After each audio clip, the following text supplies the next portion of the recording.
The air was thick with dust and shame as the crowd gathered in the center of the small town.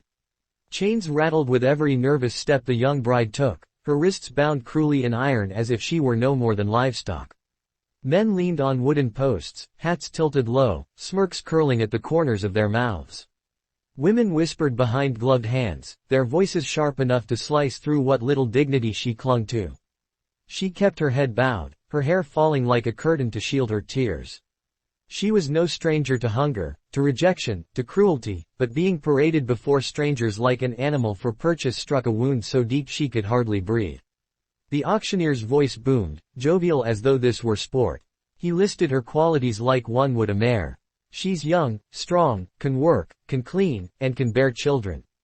Who'll start the bidding? The crowd laughed, not at the offer but at the absurdity of her life being reduced to a transaction. She trembled, every fiber of her being screaming to run, yet she stood still. Running wasn't an option. Chains don't let you run.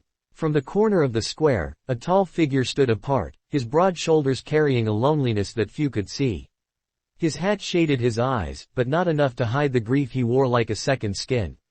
He was a rancher, the kind of man who lived with the earth, worked with his hands, and kept his heart buried beneath layers of silence.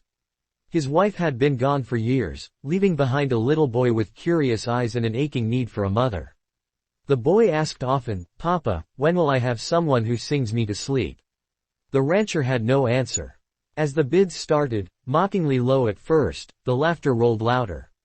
Men wagered coins for entertainment, not intention, delighting in the cruelty of it all.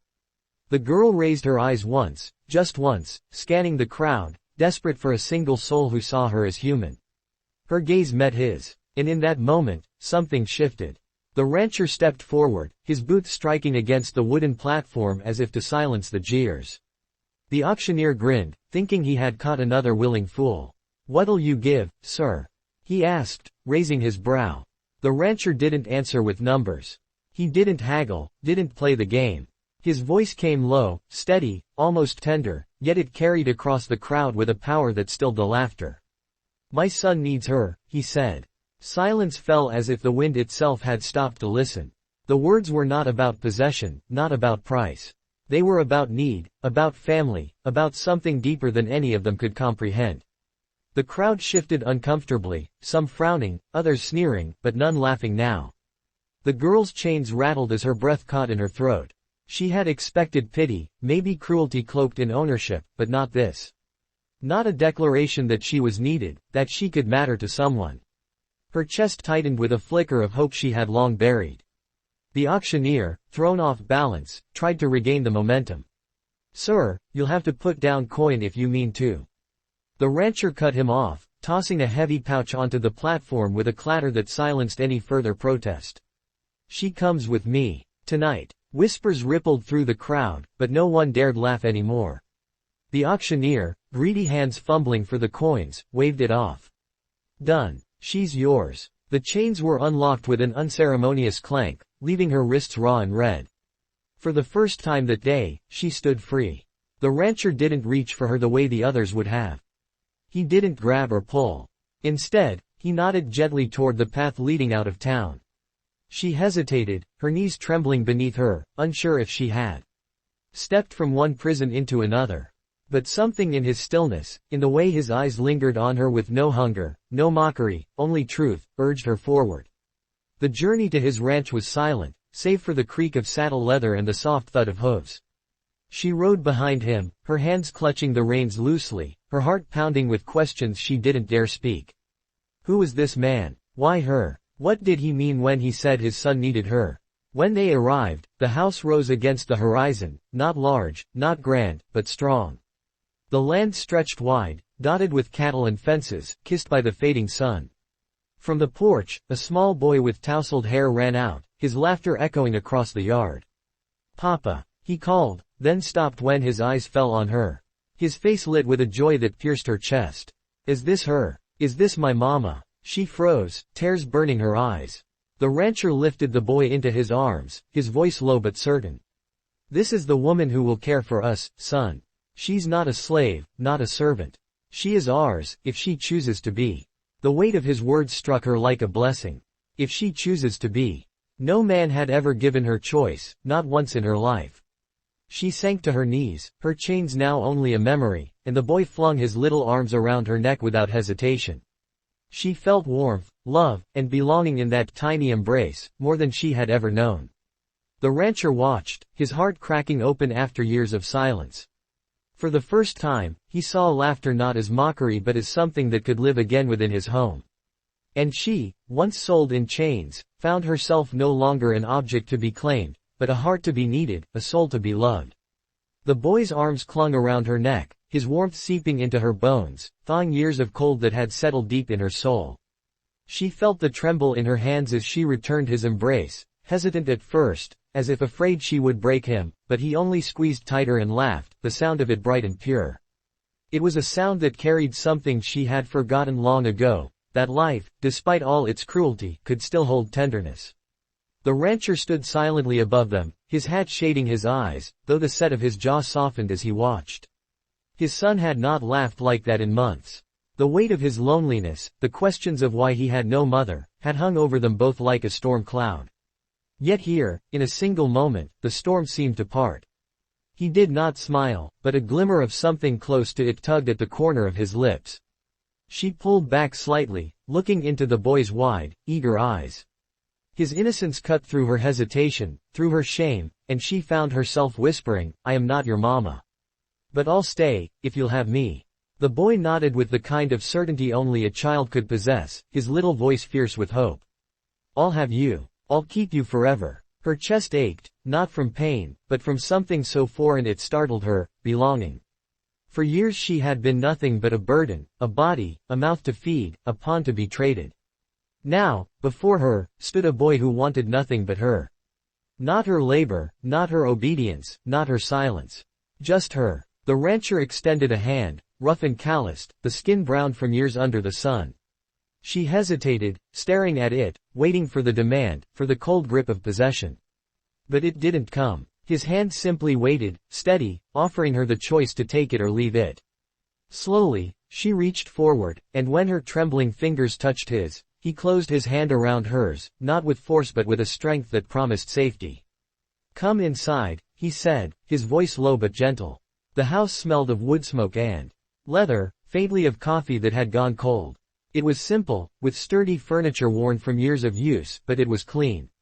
No bottles scattered about, no filth in the corners, no sign of the neglect she had known in other places. On the table, a wooden horse sat unfinished, the marks of the rancher's carving knife still fresh. She touched it lightly, and the boy beamed. "Papa's making that for me," he explained proudly. "But he says I have to be patient. Are you good at carving? Maybe you can help him finish it." She smiled faintly, shaking her head. "I've never carved a thing in my life." "Then you'll learn," the boy said with finality, as though it were already decided. He darted toward the kitchen, calling over his shoulder, "I'll get her some water, Papa. She looks thirsty." When he disappeared into the other room, she stood awkwardly, her fingers twisting together. The rancher poured water into a cup and handed it to her. She drank slowly, her throat parched, the coolness a relief after the dry dust of town. "You've had a hard day," he said, more a statement than a question. Her eyes flicked up to him, cautious. Why did you do it? Why me?" He leaned against the counter, crossing his arms, his gaze steady. "Because my boy needs more than I can give him. He needs someone to soften the edges of this place. Someone to remind him that the world isn't all work and silence." His voice dropped lower. "And because I saw the way they looked at you. Like you weren't human. I won't stand by for that." She swallowed, his words foreign and heavy, almost too much to take in. No one had ever spoken of her humanity as though it mattered.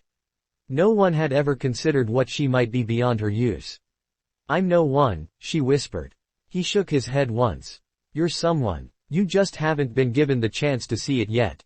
Her eyes burned, tears threatening, but she blinked them back.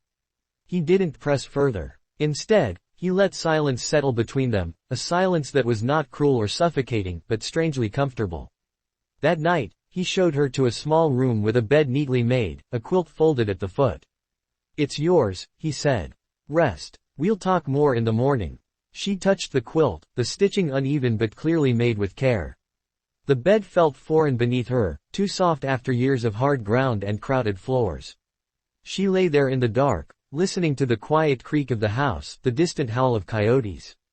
And for the first time in longer than she could remember, she did not sleep in fear of what the next day might bring. The morning sun painted the sky in strokes of golden rose. She woke to the sound of laughter outside, the boy chasing chickens in the yard while the rancher mended a fence. She lingered in the doorway, uncertain of her place. But the boy spotted her and waved enthusiastically. "Come on, you can help," he shouted. She stepped into the yard, the earth cool beneath her feet, the smell of dew and hay filling her lungs. She bent to gather the wandering chickens, her movements clumsy but earnest. The boy giggled, offering instructions with all the authority of a seasoned ranch hand. The rancher watched from the fence, his expression unreadable, but the faintest trace of warmth flickered in his eyes. Days turned into weeks. Slowly, she learned the rhythm of ranch life. She rose with the sun, helped with chores, cooked simple meals. Her hands grew calloused from work, but it was a different kind of labor, honest, shared, not forced. She found herself humming softly as she scrubbed clothes, the boy's laughter often joining her melody. The rancher remained a quiet presence, his words few but steady. He never raised his voice, never looked at her with hunger or contempt. He spoke to her as though she were an equal, asked her thoughts on small matters, listened when she answered. It unsettled her at first, the strangeness of being treated as though her voice carried weight. One evening, as the boy slept curled in his bed, she lingered by the fire, her fingers idly tracing the wooden horse that had finally been finished. The rancher sat across from her, polishing his boots. "You've changed the house," he said quietly. She stiffened. I'm sorry. I didn't mean." He shook his head. "Don't be sorry. I mean it as thanks. There's laughter here again. Light. He sleeps without crying out for his mother. And I find myself breathing easier." Her throat tightened. She lowered her gaze, unable to hold his. "I don't know how long I'll be able to stay. Maybe someone will come looking, maybe they'll try to take me back." "They won't," he said firmly. "You're here now. And no one will touch you while I draw breath." The conviction in his voice sent a shiver through her. No one had ever spoken such words for her sake, not once in her life. She turned away, afraid of the tears that threatened to fall. As the months passed, the boy clung to her as though she had always been his. He brought her wildflowers from the fields, small treasures from the creek, pebbles he thought looked like jewels. He asked her to sing, and though her voice was untrained and shaky, he listened with wide-eyed wonder. The rancher would pause in his work, quietly listening too, though he never said a word. One night, a storm rolled in, fierce and wild. The boy crept into her room, trembling at the thunder. She gathered him into her arms, rocking him gently, whispering lullabies she half remembered from her own childhood. The rancher stood in the doorway, watching, his face shadowed by the flicker of lightning. When the boy finally slept, curled against her chest, the rancher stepped closer. "You're good with him," he said softly. She stroked the boy's hair, her voice low. "He makes it easy. He's the only one who ever wanted me." The rancher's eyes darkened with something unspoken, something she dared not name. He opened his mouth as if to answer, but then closed it, turning away. Seasons shifted. The land blossomed, then withered, then grew again. Life on the ranch was hard, filled with endless work, but she found strength she didn't know she had. She found laughter in the boy's mischief, quiet comfort in the rancher's steady presence. She found, piece by piece, a sense of self she thought had been stolen forever. Yet shadows lingered. At night, she sometimes woke with the taste of chains in her mouth, with the sound of laughter echoing in her ears, the cruel laughter of the crowd that had watched her humiliation. She would sit by the window, staring at the moon, afraid that her past would come to claim her again. One night, as she sat awake, the rancher came quietly, standing beside her. "Can't sleep?" he asked. She shook her head. "Sometimes I think, maybe this isn't real. Maybe I'll wake up back there, bound and sold again." He was silent for a moment, then spoke with quiet certainty. "This is real. You're here. You're free. And no one will put chains on you again." She turned to him, her eyes searching his, and for the first time, she saw the depth of his loneliness, the ache he carried as heavily as she carried hers. Two broken souls, stitched together not by chance, but by need. The boy stirred in his sleep, murmuring her name, and she knew then that she was no longer a burden, no longer an object, no longer invisible. She was needed. She was loved. And in that truth, she began to find herself again. The summer came with its heat pressing down heavy, the kind that baked the earth and left the cattle searching for shade beneath the sparse trees. Days stretched long and grueling, and the work seemed endless, but she had grown into it, her body stronger now than it had ever been. Her hands bore calluses, her arms carried new strength, and there was a steadiness in her step that hadn't been there before. Where once she would have stumbled under the weight of a pail of water, now she carried two at a time. She found herself not only doing the work but doing it with pride, because for once in her life it meant something. It was for a home, not survival under someone else's cruelty. The boy trailed her everywhere, like a shadow of sunshine. He asked 100 questions a day, some about the work she was doing, others about things she had no answers for. Why do the clouds move so fast? Where does the wind sleep? Do you think Mama watches me from heaven? Those last ones always struck her silent, but she never turned away from them. She would sit down with him, run her fingers through his hair, and tell him, if love lingers anywhere, it lingers in heaven. So yes, she watches. The rancher noticed these moments. She caught him watching sometimes, from a distance, his eyes soft in a way that unsettled her. He never interrupted, never intruded, but she felt the weight of his gaze. It wasn't the gaze of a man who looked at her as possession, but something else, something gentler, something harder to face. She didn't know how to carry it, so she pretended not to notice, though her heart often beat faster in those silences between them. One evening, the boy had fallen asleep early, curled up with the wooden horse tucked beneath his arm. She lingered in the main room, mending a torn shirt by firelight.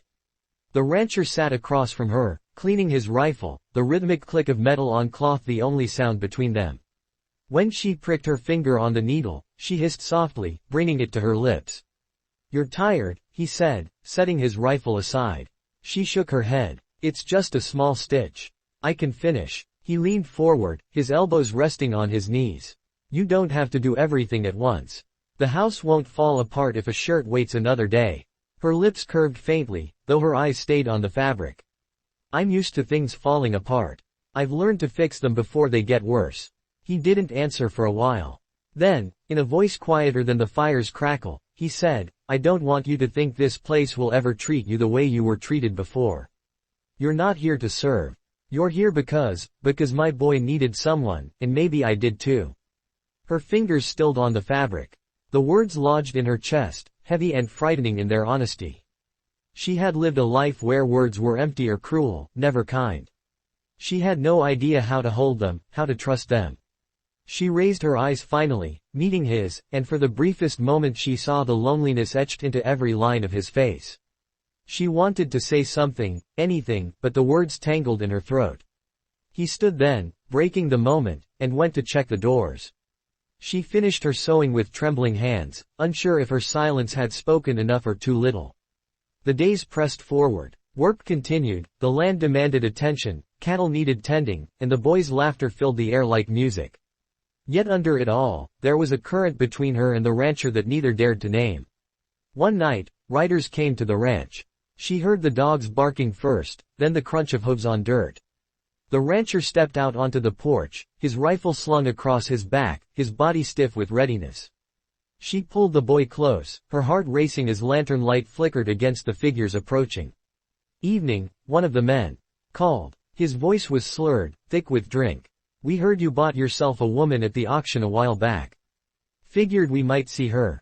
Her stomach dropped. She felt the old chains around her wrists again, phantom but real in memory. She clutched the boy tighter, his small body trembling against hers. The rancher's voice cut through the night, low and dangerous. "You heard wrong. There's no woman here for sale. There's no woman here for you." The men laughed, the sound ugly in the dark. "We're not here to buy. Just thought to have a look. Don't be selfish, rancher." The rancher stepped forward, the lamplight catching the hard line of his jaw. "Turn around. Go back to wherever you crawled from. You'll not touch a hair on her head while I'm standing." Silence stretched, the kind that hummed, lamplight catching the hard line of his jaw. "Turn around. Go back to wherever you crawled from. You'll not touch a hair on her head while I'm standing." Silence stretched, the kind that hummed with threat. Then the men muttered curses, spit in the dirt, and finally turned their horses.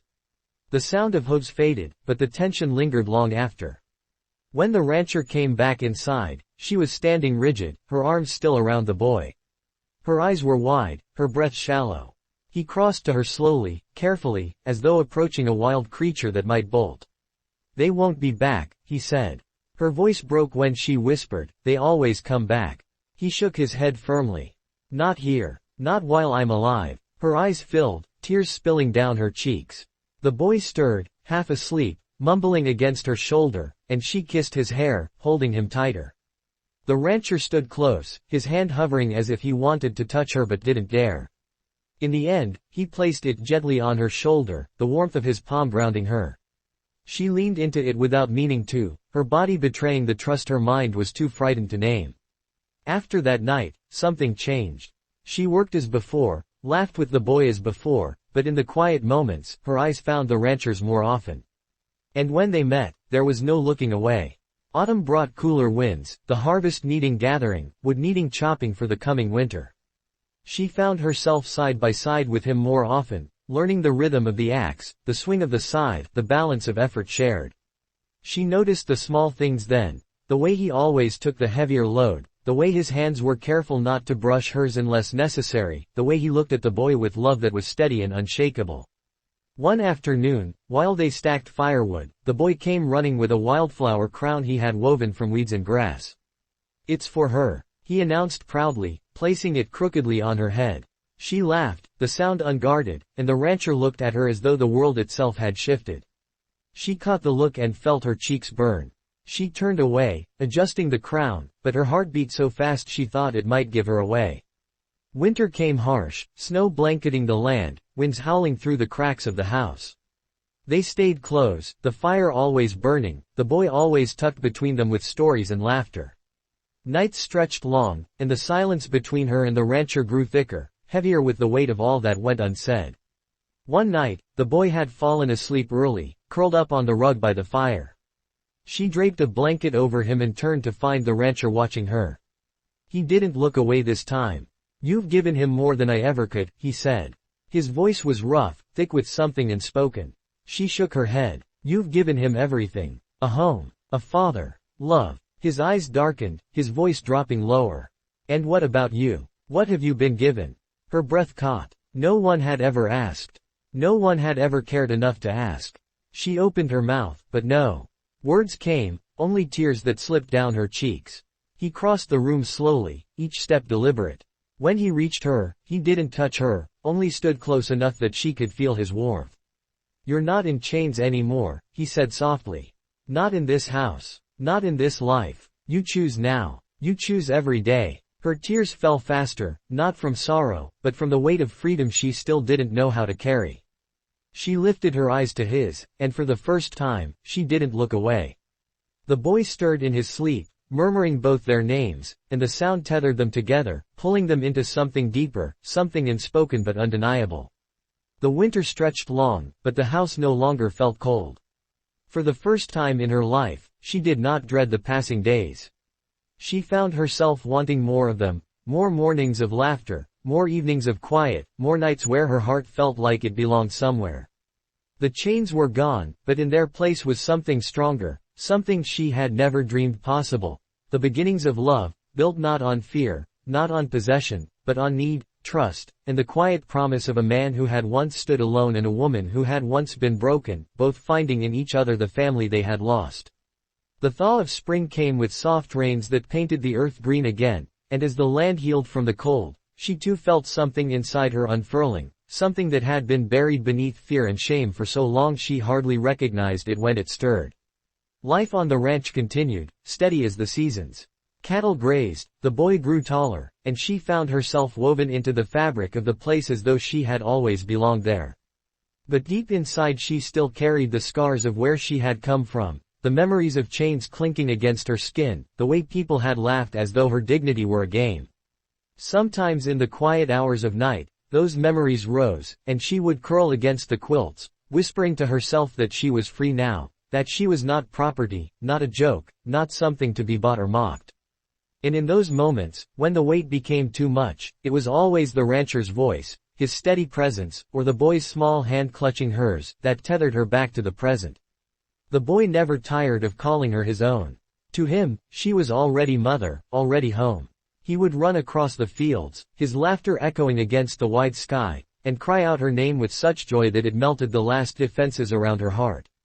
She had feared at first that she would never be able to be what he needed, that she was too broken, too marred by what had been done to her. Yet children have a way of loving without conditions, and his love, so pure and unshakable, became the bridge by which she walked out of her past. The rancher remained the quiet strength that held it all together. He worked long days, his broad shoulders bent beneath the sun, his hands roughened by rope and plow. But no matter how hard the day, he always came home with his son leaping into his arms, and his eyes always sought her, lingering in that wordless way that said more than speech ever could. She had grown used to the weight of his gaze, not as a burden but as a strange comfort, as though he was always making sure she was still there, still safe, still free. Yet freedom was not something easily trusted when life had taught her otherwise. There were days when she still expected someone to come riding down the dusty road, shouting her name, claiming her as though she were theirs to take. On those days she stayed close to the boy, her body tense, her ears sharp to every sound. The rancher noticed, of course. He always noticed. He never pressed, never demanded explanations, but he would linger nearby, his presence enough to remind her she was not alone. And in time, she began to believe him when he said no one would ever touch her again while he drew breath. One evening, the boy sat on the porch, carving clumsily at a stick with a dull knife the rancher had given him for practice. She sat nearby, sewing patches into worn trousers, while the rancher mended a broken bridle. The sky burned gold and crimson as the sun dipped low, and the air was filled with the sounds of crickets waking for the night. The boy looked up suddenly, his eyes wide with curiosity. "Papa," he said, "when will she be my mama for real? Not just because I say so, but for real." Her hands froze on the fabric, the needle hovering mid-stitch. The rancher set his work aside slowly, his jaw tightening as he looked at his son, then at her. For a long moment, the silence stretched, filled only by the boy's eager breathing. The rancher's voice, when it came, was low and careful. "That's not a choice I can make, son. That's hers to decide." The boy frowned, confused. "But she's already here. She already takes care of me. Why wouldn't she be?" Her heart squeezed painfully. She wanted to speak, to answer, but the words tangled like a knot in her chest. She looked down at the fabric in her lap, her vision blurring. The rancher's eyes never left her, steady, patient, waiting. That night, long after the boy had fallen asleep, she sat by the fire, staring into the flames. The rancher joined her quietly, lowering himself into the chair across from her. He didn't speak at first, letting the crackle of wood fill the silence.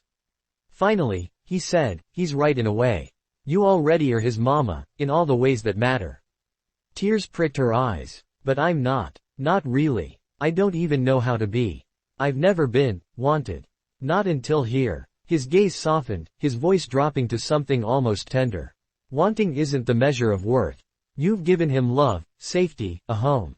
That's more than most children ever get.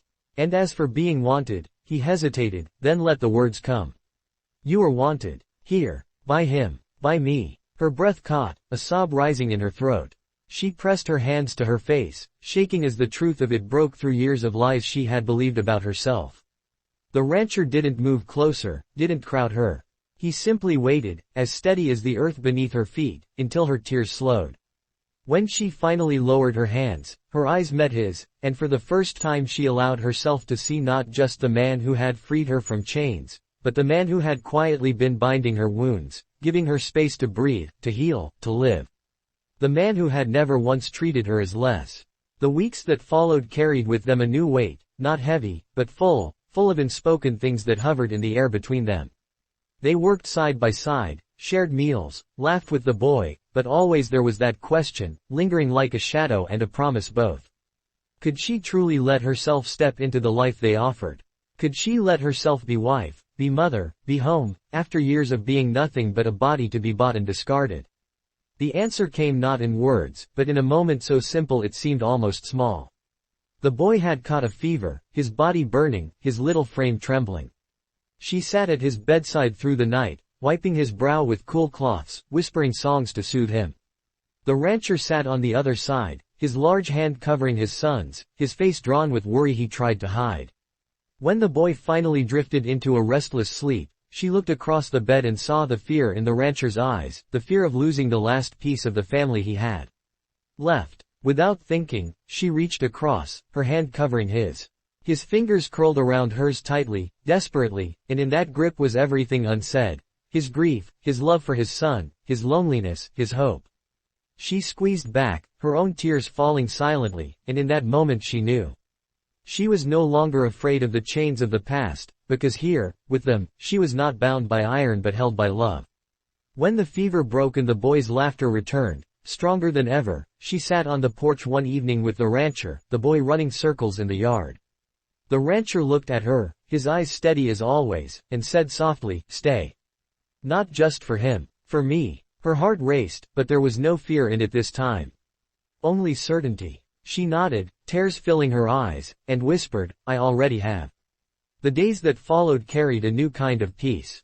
The boy proudly introduced her to anyone who came near as his mama, his joy radiant and unshakable.